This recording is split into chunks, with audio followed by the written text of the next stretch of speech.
Good morning, everyone, and welcome to Week 12 of the Friday Football Frenzy on a Saturday morning. I'm Stan Pamphilus along with Luke Nokestein. And last night, the end of the regular season, the playoffs start next week. That's right, Stan. It sure felt like the playoffs last night at Asheville High as the Cougars hosted undefeated Irwin. The winner last night takes the MAC 3A title and gets the conference top seed in the playoffs. Irwin without 3 players because of suspensions, including their 2 leading receivers. Asheville all fired up with a motorcycle to lead them onto the field. Early first, it looked like Irwin wouldn't miss a beat. Austin Brown looking toward the end zone for Jeremiah Jackson, but it's just out of his reach. Missed opportunities for the Warriors on the road last night. The home team would have an answer. Second quarter still scoreless. Tevin Salters to Cameron Ray, who then finds Jalen Folston. Touchdown Cougars. Asheville takes the lead of 7-0. A little bit later in the game, Asheville turns up the defense. Irwin quarterback Austin Brown trying to get something going, scrambling.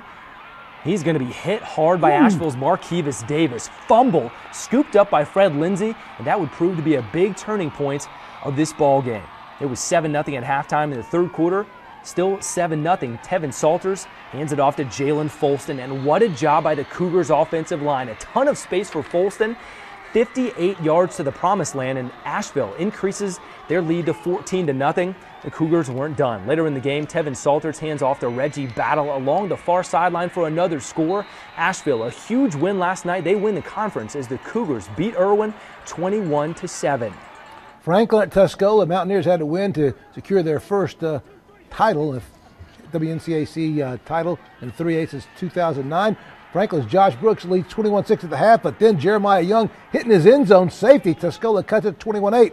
Later, Young with a nice run, but watch Houston McCracken. He'll knock it out, and Tuscola recovers. They're in business again.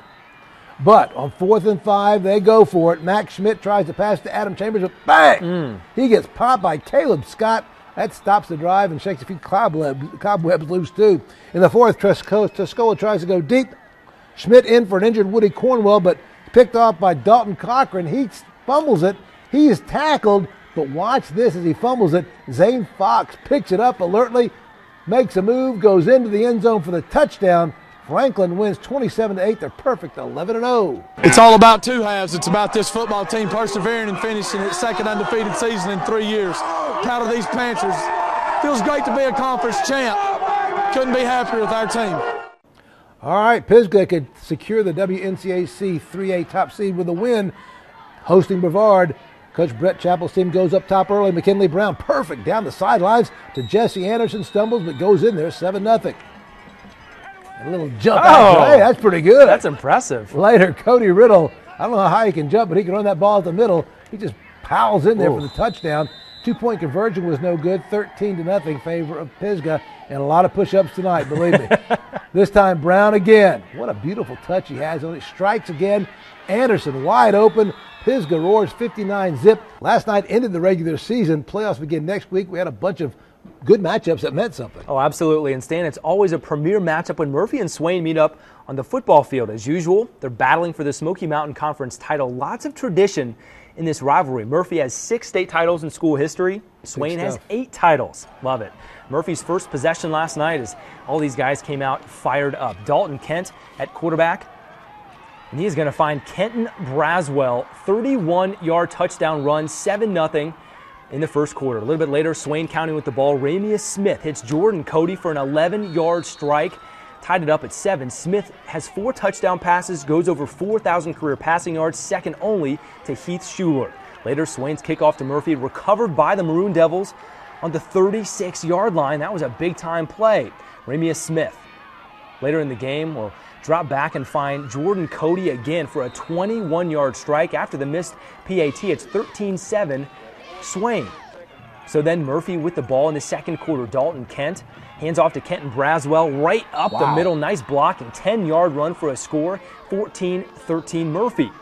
Swain with the ball later in the game. Ramius Smith is going to scramble all over the field to the right, back to the left, and then he is just going to unleash the ball to Kobe Twanetta. What a catch right there, Stan. Top 5 play. Oh, that's going to be in there most likely. 58-yard strike to make it 19-14. After the failed 2-point conversion, Swain stops a late Murphy threat. Spencer McCoy, 200 yards rushing. Maroon Devils win it, 36-27. All right, elsewhere, Polk County putting a 7-game winning streak on the line, trying to take the WHC title outright, hosting Hendersonville. First quarter, Polk quarterback Reese Schlabach looking deep downfield, but it's picked off by Raymond Reed. He's a good wide receiver and a pretty good safety as well. That sets up Hendersonville's Cole Cleary, who finds Bradley Schmidt. Nice catch there to make it 7-0 Bearcats. Later in the first quarter, Reese Schlabach pitches to Jamal Tanner, and Tanner finds Paydirt as the Wolverines, they would go for the 2-point conversion to make it 8-7 Polk County on top. Second quarter, Hendersonville back on the attack. Michael Schmidt looking deep for Raymond Reed. Man, he can get some yards after the catch, can he? Deep in Polk County territory. And then Cam Edwards finds the end zone to put the Bearcats on top 14-8. Later in the game, Reese Schlabach pitches to Jamal Tanner, who makes a nice move, gets some big blocks, and crosses the goal line. Another 2-point conversion makes it 16-14, and Polk County beats Hendersonville 40-27. All right, back to the back. North Buncombe at Reynolds. Reynolds Rockets ready to come out of their helmets against North Buncombe, and they were hot last night as they move it immediately right down the field. On their first possession, check it out, Levi Ledford throws downfield C.J. Allen. Watch this, he gets popped. Oh, but he holds on. Dylan Fox nails him, but that continues to drive, sets up Kyrie Lytle right up the middle. Nobody's going to touch him, 7-0 in the first.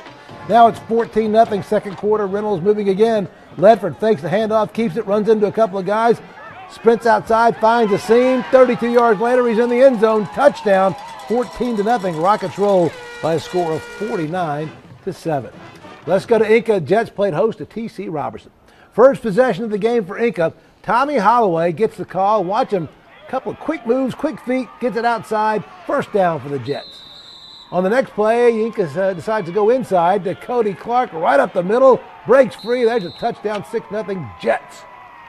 Later in the first quarter, it's Inca quarterback Tyler Kesley who decides to go to the air. Hooks up with Hunter Graham. I mean, Hunter Graham is wide open. Oh, nice catch. Wow, I made it 13-0. Jets defense just as tough.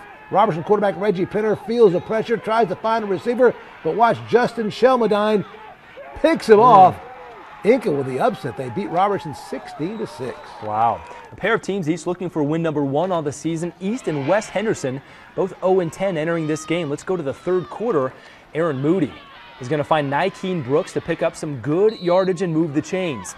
A couple of plays later, Aaron Moody connects with Jesse Rogers wide open for the touchdown, and we're all tied up at 21 points apiece after the 2-point conversion.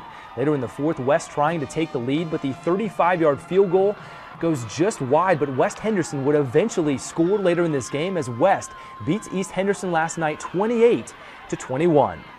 Other scores, Smoky Mountain's end of the year run continues to be impressive as they beat North Henderson. Thomas Jefferson over Highlands Tech 52-14, and Mountain Heritage over Madison.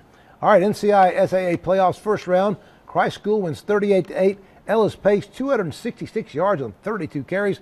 Next week for the second round, the Greenies go to Harold's Christian. And Robbinsville beats Cherokee 54-0.